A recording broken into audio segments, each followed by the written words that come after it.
Indigenous peoples used licensed firearms in stopping the attack against a tribal chieftain by the communist rebels in Barangay Santa Irene, Prosperidad, Agusan Del Sur early yesterday.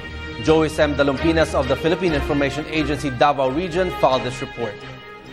Authorities affirm that the weapons used by the indigenous peoples in quelling the attack against a tribal chieftain by the communist rebels in Barangay Santa Irene, Prosperidad, Agusan del Sur 5 in July 15 were licensed firearms.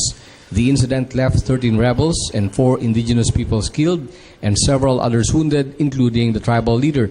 Speaking at the AFP-PNP press corps briefing at the Royal Mandaya Hotel, Senior Superintendent Pedro Urbano Obaldo Jr., Deputy Director for Operations of the Police Regional Office 13, said 15 firearms attributed to Dato Calpito Egwa have corresponding permits issued by the Philippine National Police. Nag-form siya ng grupo.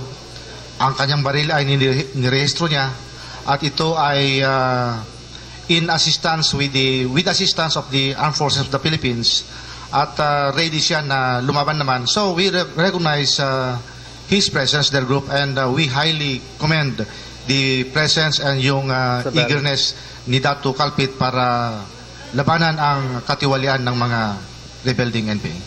He said Igwa, also known as Dato Calpit, could have been attacked by the rebels because of his strong stance against extortion through the revolutionary taxes being demanded by the rebel people in the area. Ubaldo said the Tuesday attack was the 4th attempt to kill Dato Calpit. Colonel Lyndon Panisa, spokesperson of the Eastern Mindanao Command, said rebels from Fronts 8 and 19 joined forces and attacked the lair of Dato Calpit in Barangay Santa Irene. He said Dato Calpit had been at odds with the rebels since year 2000.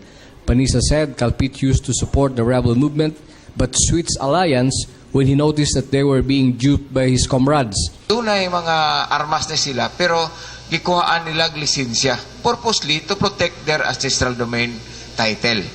He said Calpit and his tribesmen are grantees of the Certificate of Ancestral Domain title. He said security forces responded to assist Dato Calpit but were blocked by a series of encounters with the rebels along the Agusan-Davao National Highway. Superintendent Baiting, Chief Investigator of the Police Regional Office 13, said that Dato Calpit has 15 firearms based on the Firearm Management Identification System of Camp Crame.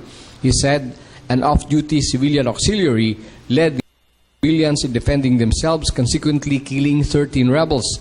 Baiting said 4 Luma defenders were killed in the incident.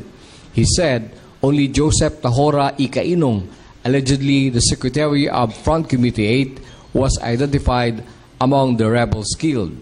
For the People's Television, S.M.E. of the Philippine Information Agency Davao Region reporting.